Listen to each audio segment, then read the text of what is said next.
saying, like, and it's real like that. So, man, all of that is real, man.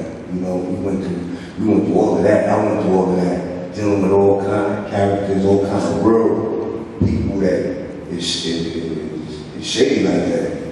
Like, you know, some people don't care. Like, I'll be in a position of having success, having a little bit of success, having whatever amount of success, and some people ain't in those positions.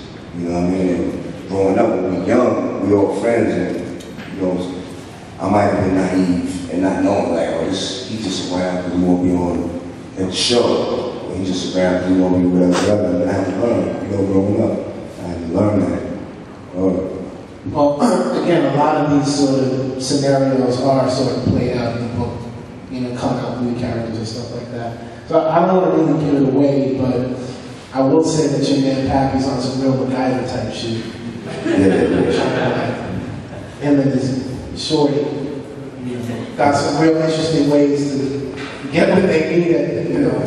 I think that part of Pappy's character, I think a lot of that subliminally, you know, in my subconscious came from my father. Like, my father was like a computer wizard, like a genius. Like, back in the 80s, he was doing computer programs and going to technical school. Like, he was like, you know, real computer tech dude. And my father was a street dude. Like, you know, he wasn't a joke.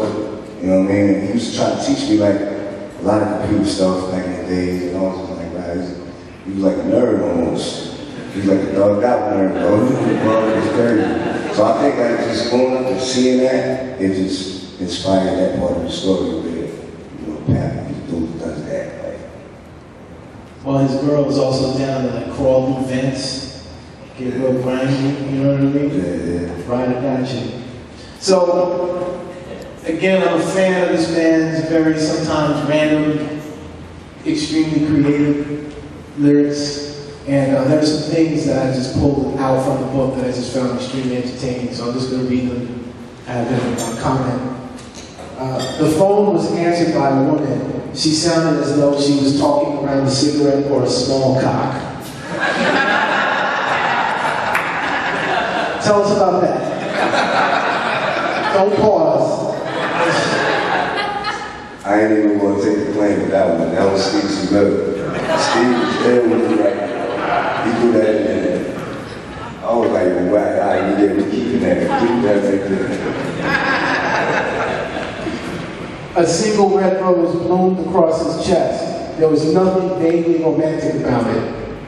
Henderson's head lolled to the side. There was an expression of surprise on his face. Yeah, I mean, that just comes from, like, being real descriptive, like, you know, in the lyrics, I mean, like, you know, when I was writing songs, when I write songs, especially when I tell a story in a song, like, I try to, like, paint a picture with it, like, it really puts you there, like, you can see it, like, you actually there seeing every little part, like, it happens, you know what I mean, so, yeah. The crew sat in the car. It was intimate. It was as intimate as a rectal probe. Steve's good. I will say for Mobb Deep, you know, being like grimy, thugged out ass rappers with some really painful, emotional music, when they decided to do some R&B joints, they actually could pull it off in ways that most people of their caliber couldn't do it. So this is a real, you know, sexual chocolate kind of line. Hopefully this was you. She bit his ear and pressed down harder, grinding up against him. Quote, and you fucking love it. It was hard to argue with that. That was Steve's good. I know this one's you. A security guard hyped on adrenaline in stupid Hollywood movies. Yeah, that was good. Adrenaline, that's a Mobb Deep word. I mean, there's something, in terms of this style of writing, a security guard hyped on adrenaline in stupid Hollywood movies. There's something very straightforward about that, but not. Which is kind of a window into how it is, right? It can be very linear, you can relate to it, but you put a little sazon on your thing that makes it Very you. You know what? A lot of the time, especially with books, like with the book thing, I like to get straight to the point. Like, you know what I mean? Like, get to the action. Like, let's go and just keep the story moving. Like, and when I did my first book, the autobiography, I worked with Laura Checkaway, excuse me, I worked with Laura Checkaway, and she helped me edit the book. And she helped me with like the diction and a lot of things that I'm really not too good with.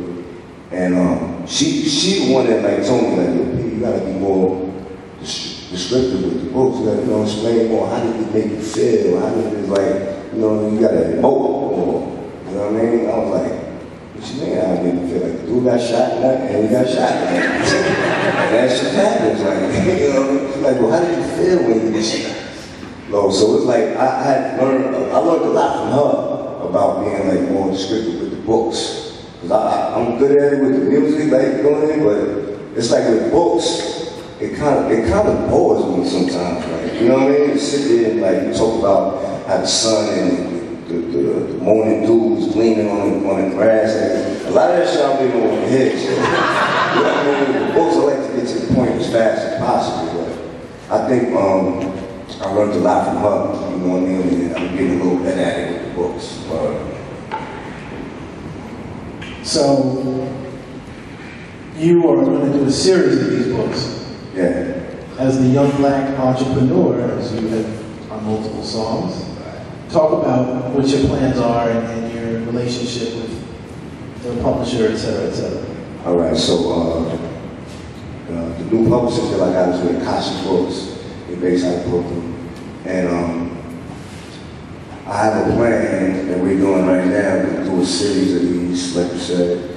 And I got a bunch of different writers that I'm working with, like Quan, Ashley DeGuavis, and Miasha, and just collaborating with writers and telling them my stories. I can listen to do like this, boom, boom, boom, give them a little synopsis, showing them all the stories, certain character build up and all that. Then they add their little parts. The same thing we just did with this. Like, so I'm gonna do a bunch of those, probably like maybe 10 of them, something like that. You know what I mean? Because I had a bunch written already when I was locked up that I wrote. And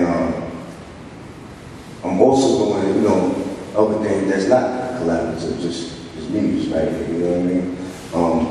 Outside the fiction also, not just fictional stuff at all. I plan on doing more, books on different things that I'm into, like, religion, politics, the origin of cultures, different things like that, diet, lifestyle, Illuminati. Yeah, secret government, conspiracy type of things, you know what I mean? I love that. Yeah, race relations, things that we talk about, like things that people need to have conversations about, you know what I mean? So yeah, I'm definitely having more of that on the grid, besides the fiction and everything still.